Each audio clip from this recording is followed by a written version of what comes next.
Здравствуйте! В эфире информационный выпуск Амшейк Шара. Сегодня в программе. Министерство просвещения Абхазии и Северокавказский федеральный университет подписали в Сухуме соглашение о сотрудничестве. Абхазская железная дорога расширяет свои возможности. АЖД объявляет набор на бесплатное обучение с последующим трудоустройством.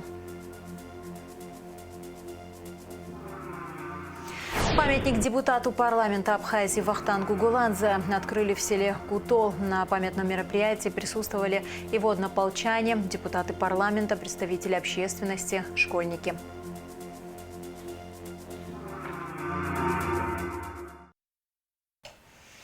Приближается главный праздник в нашей стране – День Победы и независимости Абхазии. 32 года назад, 30 сентября 1993 года, абхазский народ одержал победу в кровопролитной войне.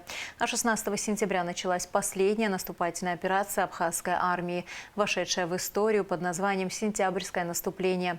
Начиная с этого дня мы будем рассказывать о каждом дне этого пути.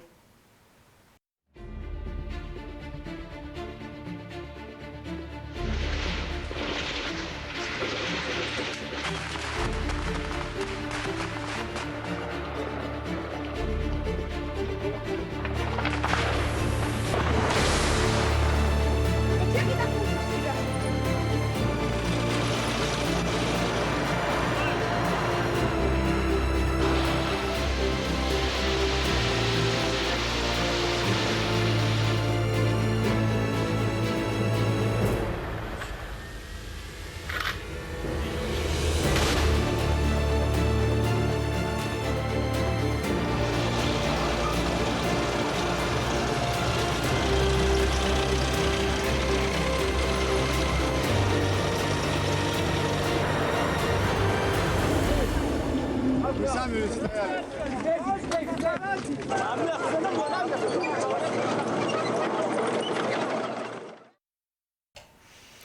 16 сентября на Восточном фронте абхазские подразделения, получив боеприпасы и дополнительное вооружение, действуя по общему плану, атаковали позиции противника в селах Араду, Цагера, Халдаба и в районе Кадорского моста.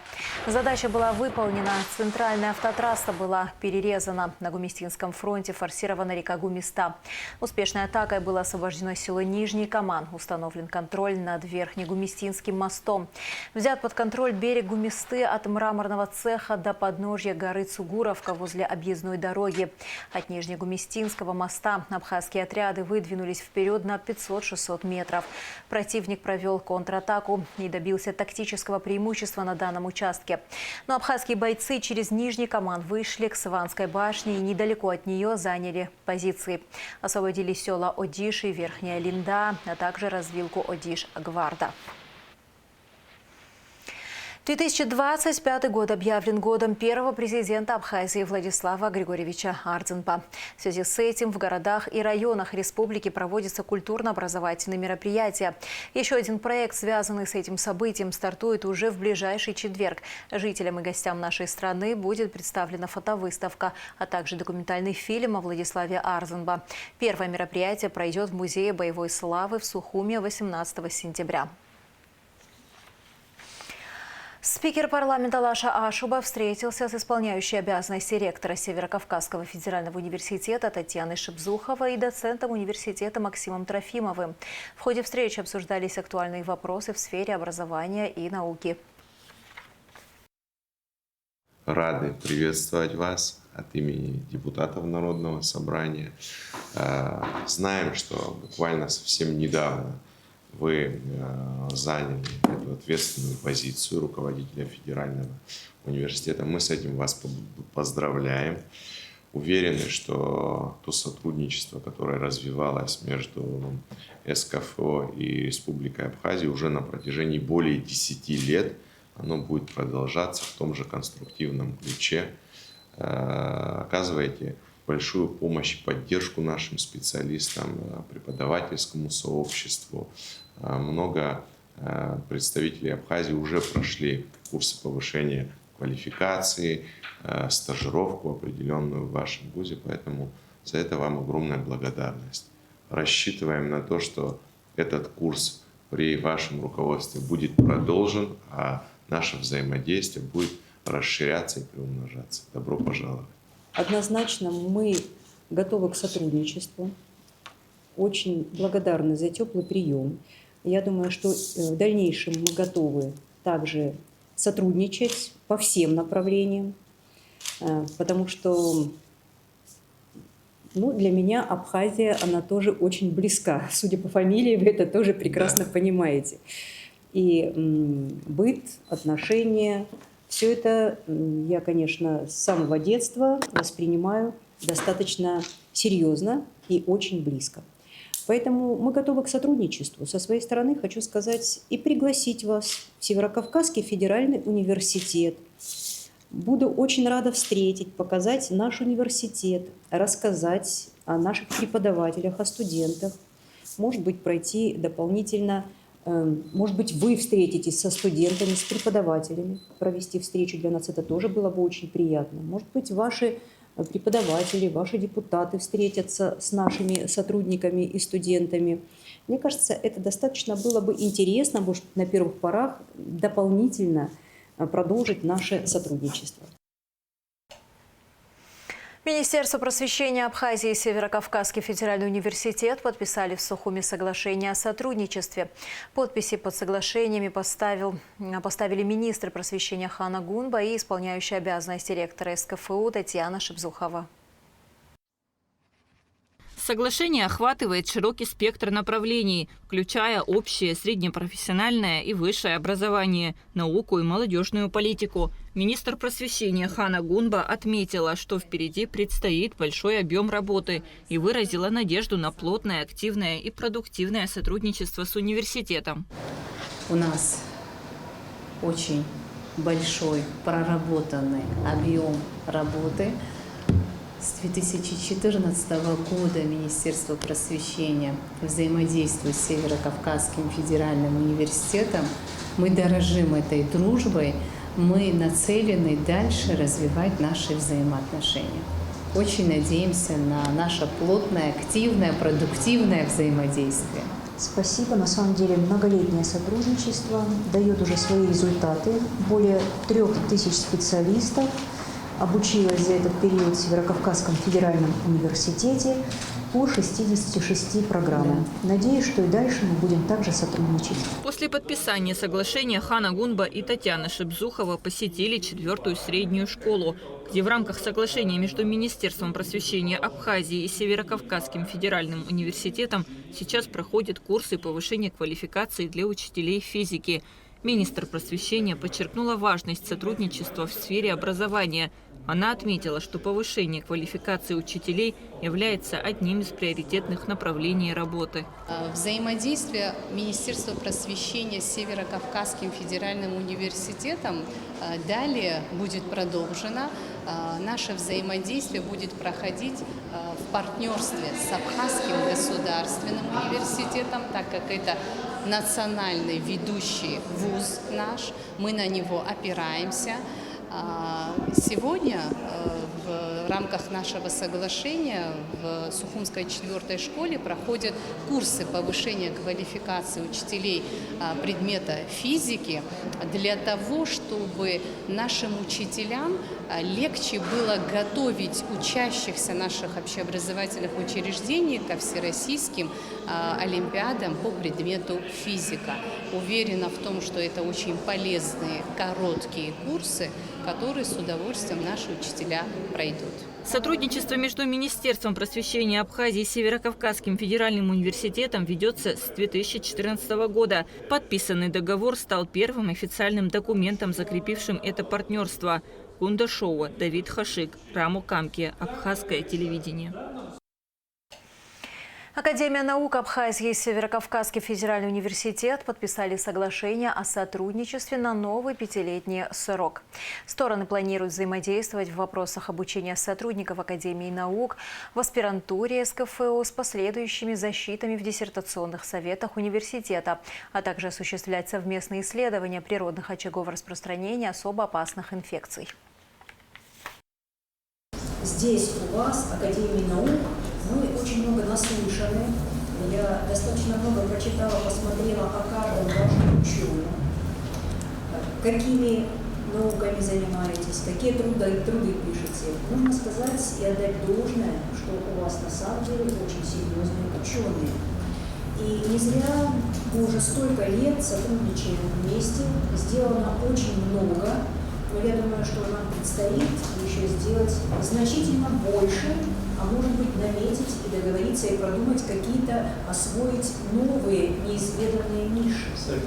То, что мы уже наработали совместно, это очень хорошо, и, наверное, нельзя останавливаться на достигнутом, но нам необходимо продумать и посмотреть, чтобы не навязчивы были друг другу, а посмотреть там, где мы можем интересны быть нашему научному сообществу. А ГУИ и СКФУ также подписали новый договор о сотрудничестве. Среди ключевых проектов, которые планируется реализовать, проведение совместных научных конференций, образовательных проектов, создание международной научно-исследовательской лаборатории археологических исследований, а также обмен студентами и преподавателями. К другим новостям. Памятник депутату парламента Абхазии Вахтангу Гуладзе открыли в селе Кутол. На памятном мероприятии присутствовали его однополчане, депутаты парламента, представители общественности, школьники. Ко дню открытия памятника в Кутолской средней школе имени Ивы Кухоня провели турнир по волейболу, в котором приняли участие команды из разных сел Учимчирского района. Вахтанг Гуладзе, ветеран Отечественной войны народа Абхазии, воевал в составе группы «Дельфин». Награжден медалью за отвагу. В 1995-1997 годах был главным агрономом агропредприятия Мачара Гулрипского района. С 1994 года занимался предпринимательской деятельностью. В 2022 году стал депутатом парламента Абхазии 7-го созыва. Вахтанг Гуладзе был убит в результате стрельбы в парламенте Абхазии 19 декабря прошлого года. Женщина, пропавшая в селе Баслата, найдена живой. Эмилию Пушкашу обнаружили утром 16 сентября в лесополосе рядом с селом, сообщает пресс-служба МЧС. Женщина провела ночь в зарослях кустарников. В поисках пропавшей участвовали спасатели, сотрудники МВД и родственники. На подстанции Дранда идут работы по замене трансформатора на более мощный. Район густонаселенный, и здесь возникали проблемы с энергоснабжением, так как мощности не хватало. В связи с открытием аэропорта решение проблемы стало еще более актуальной. Работы проводят специалисты Черноморэнерго. Производятся работы по замене трансформатора на подстанции Дранда. Силового трансформатора 6,3 мегаватт на 16 мегаватт. Это происходит в связи с тем, что здесь на подстанции был дефицит электроэнергии. В зимний период времени нам приходилось обестачивать некоторых потребителей, чтобы трансформатор не перегружался. Вторая причина – запуск международного аэропорта. И чтобы обеспечить их бесперебойным электроснабжением, нам необходимо было заменить трансформатор. Работы были начаты 15 августа и думаем завершить до 10 октября. Ну, в основном это потребители у нас населения. Да. Ну, аэропорт потребляет 10% может от мощности трансформатора. В селе Мок Учимчирского района капитально отремонтируют дорогу ко Дню Победы. Об этом рассказал начальник УКС Темир Гамисоня. Работы по ремонту уже начались. Их ход проверил вице-президент Беслан Бигвава. Также провели осмотр моста, пострадавшего в ходе стихии 9 сентября. Его поручено отремонтировать в кратчайшие сроки. Сегодня мы проинспектировали капитальный ремонт автодороги в селе Мэку. 30 сентября здесь планируются праздничные мероприятия, которые посвящены Дню Победы. И задача стоит до 30 числа все работы провести для того, чтобы было комфортно нашим гостям и жителям нашей республики приезжать на мероприятия. Эту задачу мы выполним своевременно. Помимо дороги, значит, мы осмотрели еще аварийный мост, и также Бесланом Владимировичем была поставлена задача в кратчайшие сроки устранить и эту проблему. На данный момент мы занимаемся, значит, решением вопроса по поставке сюда техники, по доставке сюда техники и отсыпке аварийного участка. Подведению промежуточных итогов работ по ликвидации последствий стихии посвящалось совещание главы администрации Сухума Тимура Агрба с руководителями профильных служб и начальниками управ микрорайонов столицы. Участники совещания доложили мэру о том, что уже сделано и где еще предстоит поработать. Составляются дефектные акты, чтобы передать документы пострадавших на комиссию по ЧС. Активно ведутся работы по расчистке желобов на крышах многоэтажек. В литературно-мемориальном музее Дмитрия Гулия прошел вечер памяти, посвященный 110-летию со дня рождения писателя Константина Симонова. Вечер начался с открытия фотовыставки, посвященной жизни и творчеству Симонова. Мероприятие было организовано Домом Москвы в Сухуме при поддержке правительства Москвы, Департамента внешнеэкономических и международных связей города Москвы и Московского дома соотечественника. В рамках памятного вечера Константина Симонова артисты Русского драматического театра имени Фазили Искандера представили литературную композицию по произведениям писателя. На мероприятии присутствовали общественность, писатели, коллеги прозаика, Татьяна Гулия, студенты культпросвета и многие другие любители стихов поэта. Жди меня, и я вернусь всем смертям назло. Кто не ждал меня, тот пусть скажет, повезло. Не понять не ждавшим им, как среди огня ожиданием своим ты спасла меня. Как я выжил, будем знать только мы с тобой. Просто ты умела ждать, как никто другой. Закономерно, что в год празднования 80-летия победы Великой Отечественной войны мы в Абхазии со светлой грустью вспоминаем об этом человеке, так много сделавшего не только для русской литературы и культуры, но и для нашей абхазской литературы, имевшего самое непосредственное отношение к судьбам абхазской литературы и в целом культуры. Константин Симонов писал: «Мы измеряем, долго ли ты жил не днями жизни, а часами дружбы». Он писал об этом в самом начале творческого пути. И всю свою жизнь оставался верным им же установленному своеобразному летоисчислению. Прожитыми он считал те минуты и часы, что остаются людям. Поэт и воин, сделавший невероятно много для победы, не раз смотревший в глаза смерти, хорошо знал цену преданности, любви и дружбы.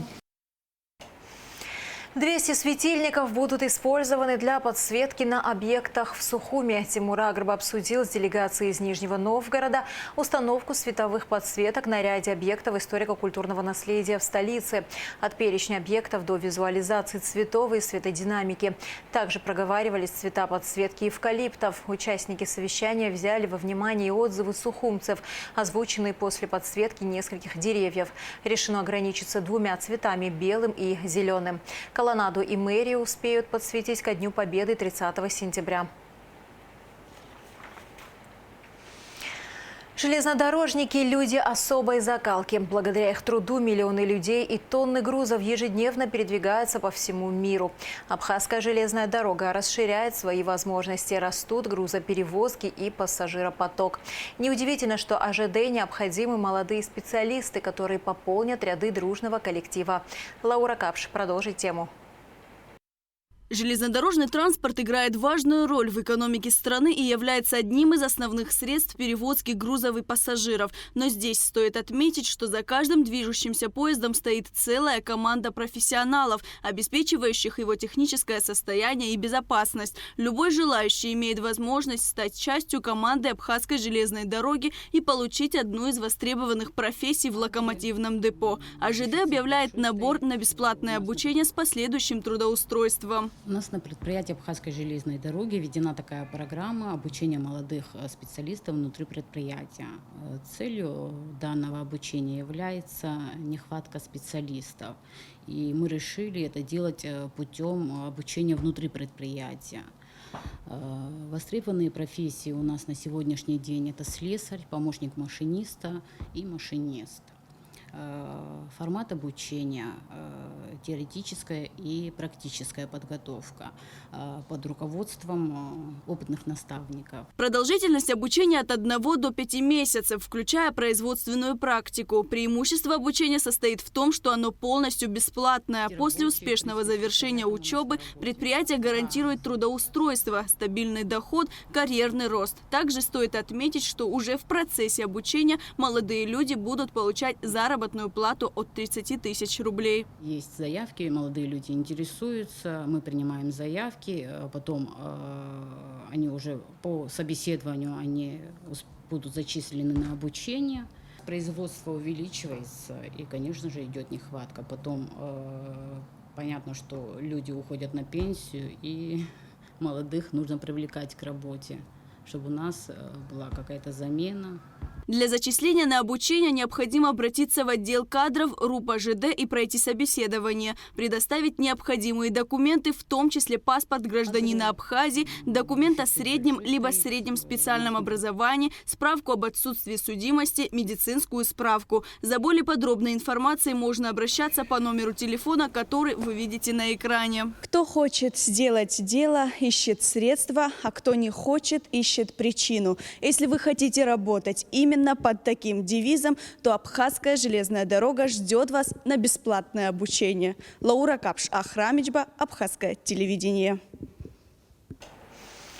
В честь 32-летия победы в Отечественной войне народа Абхазии группы «Экологическое благополучие, культурный код и ценности» команды Абхазии совместно с администрацией города Сухум запускают конкурс «Чистый двор». Главный приз благоустройства двора от администрации города Сухум. Участвовать могут все жители многоквартирных домов Сухума. Прием заявок по 26 сентября.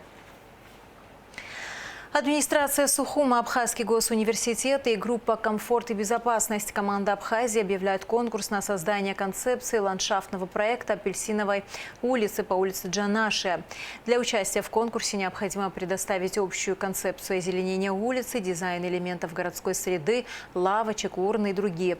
Прием заявок с 16 сентября по 5 октября. Для участия в конкурсе приглашаются студенты АГУ и архитекторы Абхазии. 115 квот выделено для граждан Абхазии в этом году на бесплатное обучение в Российской Федерации. Представительство Россотрудничества в Республике Абхазия сообщает о начале приема заявок. Ознакомиться с направлениями подготовки и специальностями на 2026-2027 учебный год можно в телеграм-канале Русского дома в Абхазии. Консультации по участию в квотной кампании будут проходить 3 раза в неделю. Понедельник, среда, пятница в 15 часов по адресу в бизнес-центре Гудо Плаза. И в завершении выпуска о погоде. В среду 17 сентября в Абхазии ожидается облачная с прояснениями погода. Местами ночью и в конце дня возможен дождь разной интенсивности, гроза. Температура воздуха ночью 12-17, днем 19-24 градуса. Температура морской воды 24 градуса.